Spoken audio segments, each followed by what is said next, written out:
Hello, good morning. What follows is the re-uploading of a video which I uploaded last week to do with creationism and the debate surrounding creationism and its the harmful effect that it can have on society. Now, this is actually only the second video that I've ever taken down. The previous video was to do with pyramids in Bosnia, I believe, and I only took that one down when I started receiving death threats and threats of violence against my wife in the post. So I don't take videos down lightly.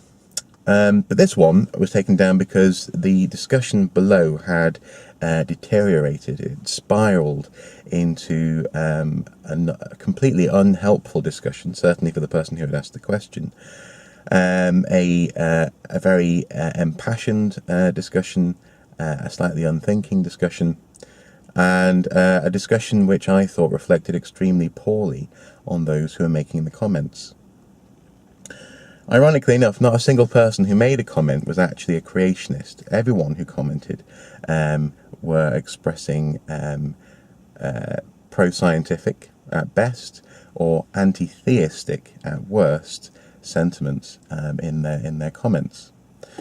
I was attacked for not being American, for not actually being from, for example, the Bible Belt, and therefore how can I possibly comment since I'm not from the area? I don't understand the problems that are affecting the person who asked the question. I would have to say, respectfully, that doesn't matter. I've been asked as a Brit to furnish the person who asked the question with my opinion, and that is what I did. I was also accused of being too quick off the mark, being unthinking, being stunningly ignorant. Again, those of you who've been watching these videos for a while now will hopefully have learned one thing about me, and that is that nothing I do is quick off the mark. Not only does it take time to produce these videos, but also, especially when someone asks a very sensitive question which will affect their standing with their friends and their family especially, I take some time to answer the question. I sat on this question for a little while, I considered my response, and my response was delivered in as reasonable and calm a tone as humanly possible. I wasn't simply reacting, and also as well I wasn't reacting without having done some research on the topic. So that was also slightly unwarranted and dare I say disappointing criticism to be levelled at me. There were also some folk who suggested that perhaps actually I was being unfair to the person who had asked the question, that I had attacked them in this video, that I had actually taken the opportunity to say, you're wrong for asking this question. That's actually not the case. In this video I state just how important this question is, how delicate and how sensitive the issue is, and also as well how brave to a certain extent this person has been in asking this question. A very difficult question to ask by the sounds of it, a very difficult situation to be living in, and I am incidentally thankful that I don't live in that situation. That I questioned the questioner's vocabulary is not the same as attacking them.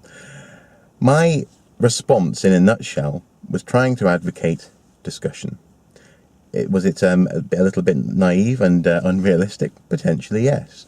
But I firmly believe that if you want to try and change someone's mind, you don't start by calling them stupid. You certainly don't start by insinuating that they can't handle the idea that you're putting towards them. If you call someone, to quote the question, a retard, you're questioning their ability to handle data. You're saying, you are just so incredibly thick, I can't talk to you. Well, the question was asking me, how can I talk to someone? How can we have a discussion here? And I was suggesting that perhaps one of the best ways to begin a discussion is to not call the person on the other side a retard. But, as I say, I went on to say that this person was asking a very important question, and I was not attacking the questioner. Rather, I was questioning the vocabulary used. Now, I'm re-uploading this video because I've received many positive comments on it as well. And also lots of people who saw the video and wanted to share it with their friends because they actually thought that it was a reasonable beginning of an approach to a problem. And this is the point, folks. I'm not offering a total answer in any of these Questions of Doom videos. I offer respectfully and humbly my opinion on something.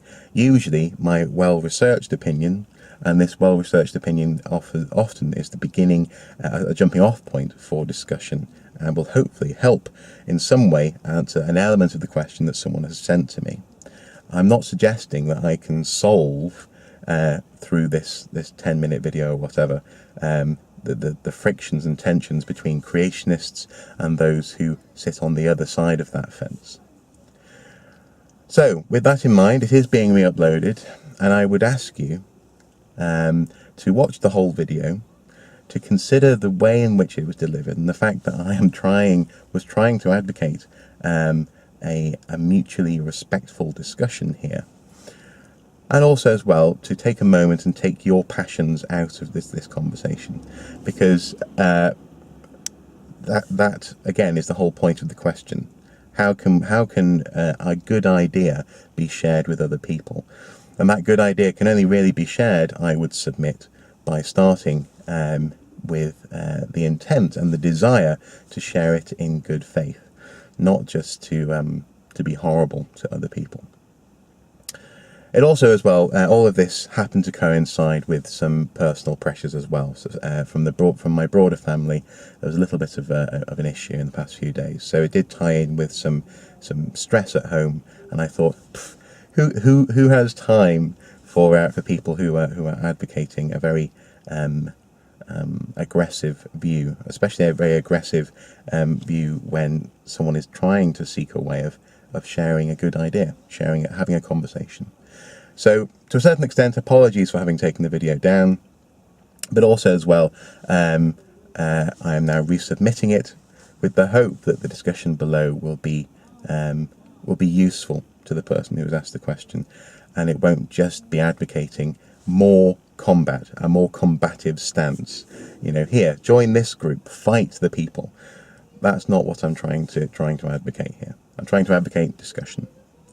Now, I can hear some Geordies in the background talking away. I'm sure you can too. So with that in mind, I'll hand over now to the video as was uploaded last week. Thank you.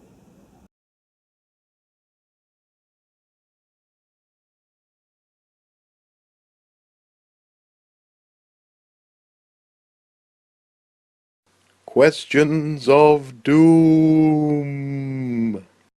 Hello and welcome back to another Questions of Doom.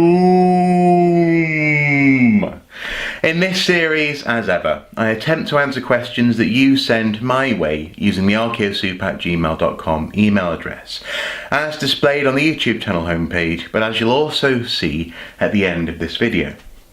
In answering these questions by video, it is my fond hope that the answer is not only useful to the person who has asked the question, but also anyone else out there who may be wondering the same thing, or something similar.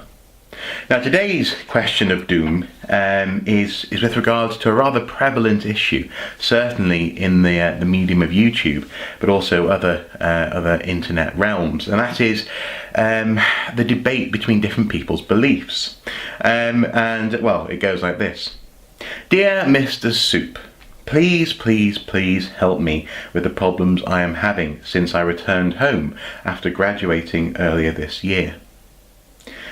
I didn't notice before I went to college, but my town is full of creatards who insist that God made the world in 6 days and that all creatures were made in this ridiculous space of time. Retarded, right? How can I change people's minds and bring the light of reason to their small-town, gospel-soaked lives? If anyone can help me, you can. AG, besieged in the Bible Belt.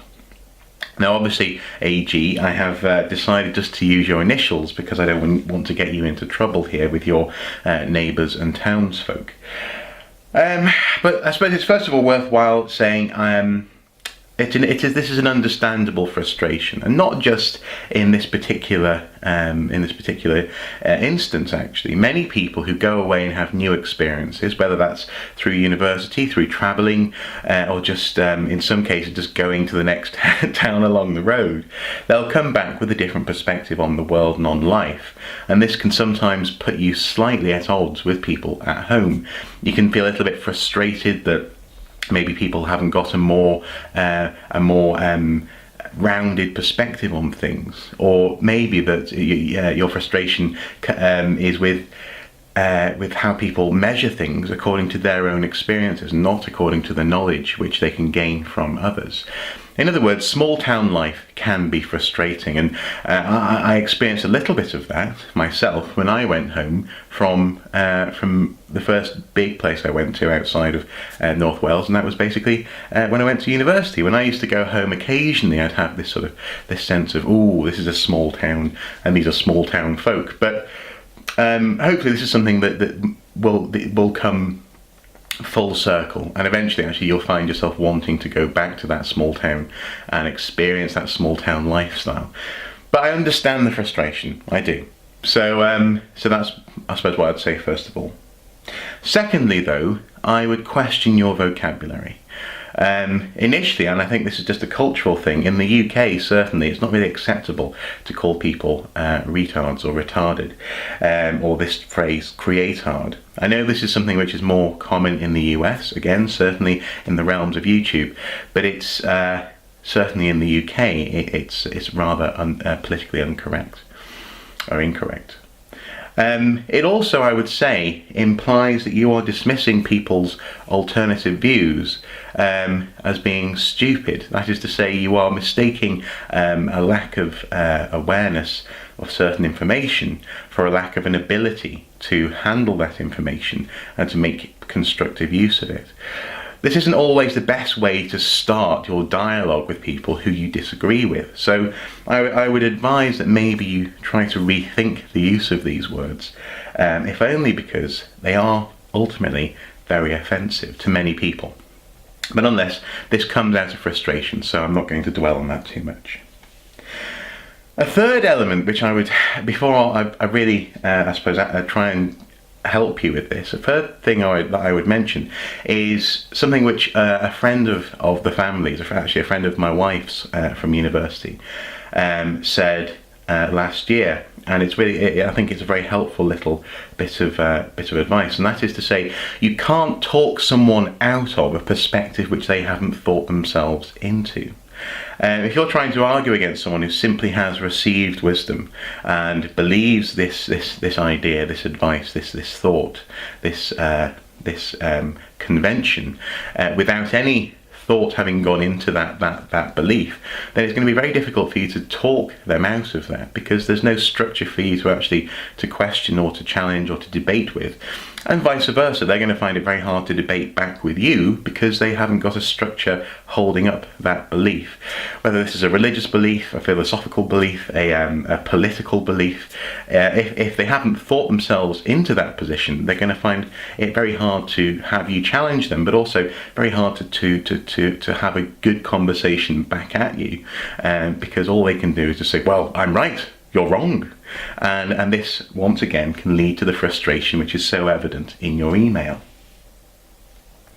Now, all those things said, the fact that I understand your frustration, the fact that I don't necessarily think that your vocabulary is helping the situation, and the fact that you may not be able to talk some people out of their beliefs, all of that said, what I would advise, it sounds like you're in a fairly, rural area. Some of the other details that you put in your email, which I haven't left in here, indicate that.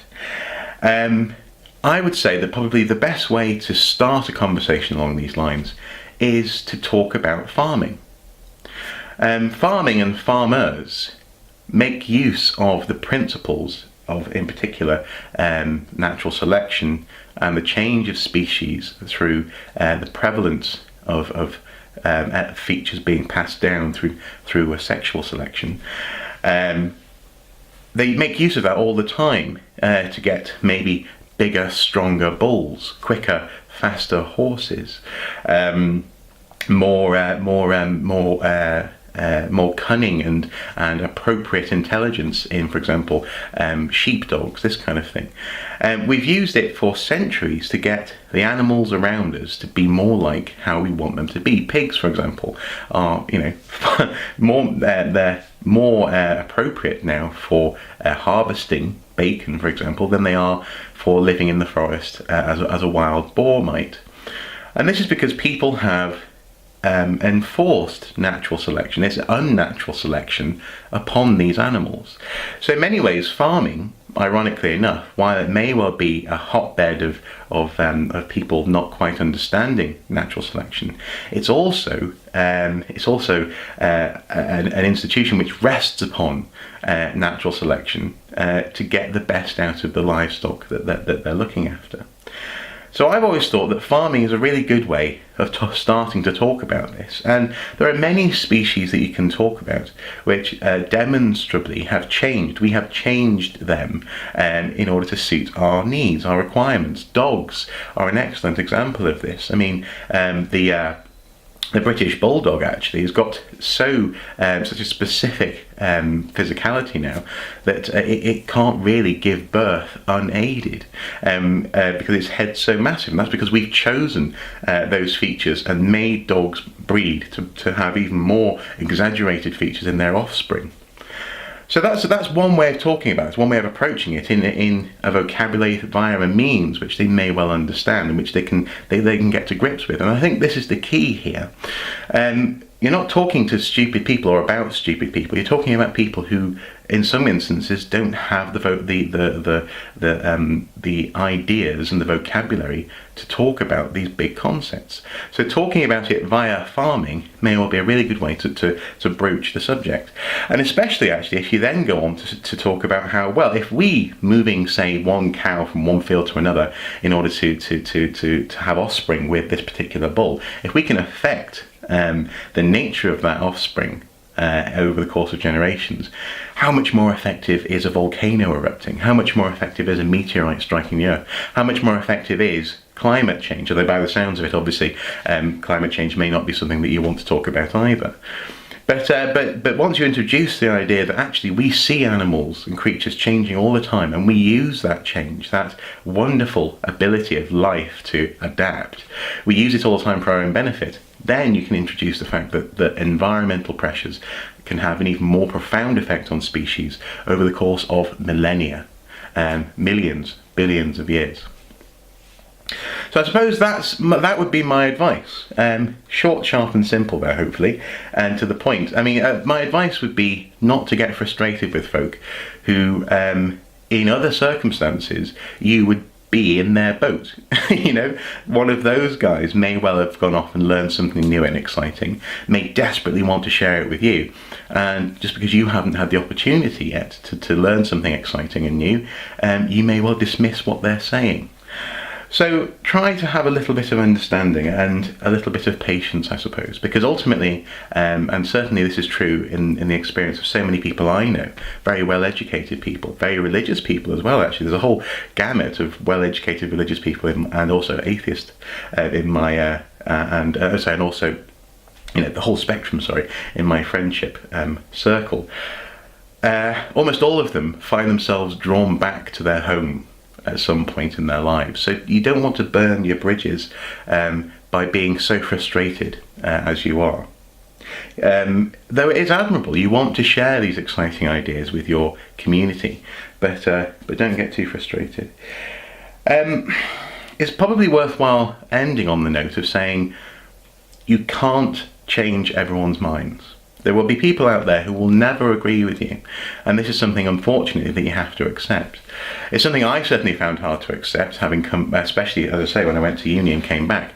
The idea of debate, the idea of honest interaction, changing yours ideas rather, and other people's ideas through discussion is a beautiful notion. But there are some people who simply aren't open to that. And in many ways, I suppose you have to be able to accept that as well, and not just despise those people who won't accept what you're saying, or won't even debate with what you're saying, what you're bringing to the table.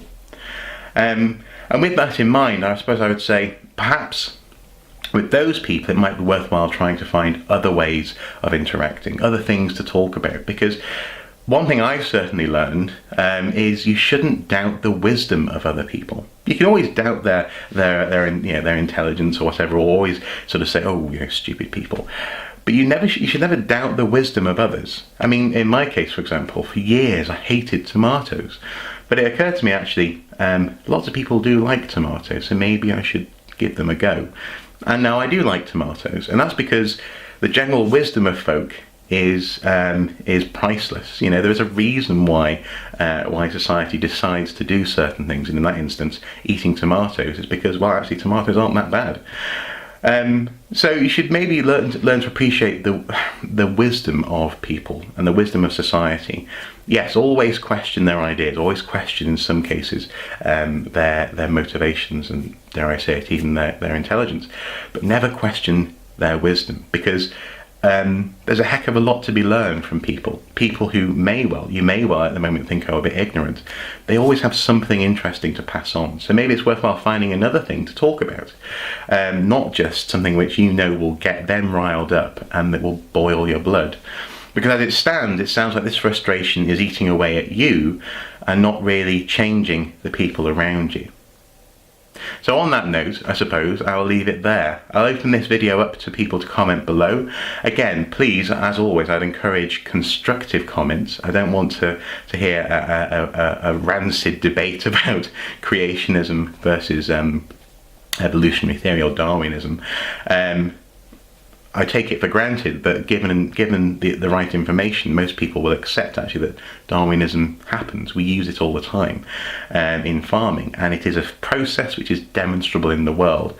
But rather, I suppose, the interactions with people who don't share your thoughts or beliefs, or interactions with people who maybe just need another approach, and they come round to being able to respect or even debate and change their own thoughts after a little while. If you can share those experiences below, I'm sure that AG would greatly appreciate some of those anecdotes. So there you go. Thank you so much to AG for asking this question. It is a big question, and it's a question which not only affects people who learn about evolution, but also any new idea, any new experience or place or concept often brings you into conflict with those people who are yet to experience those ideas. And I think this experience is universal, especially in folk who come back from college or university. And I'm so happy that I've had the opportunity to talk a little bit about this. So until next time, please do take care. And if you do have any further questions, feel free to email them over to me at the email address that you're about to see. Bye-bye.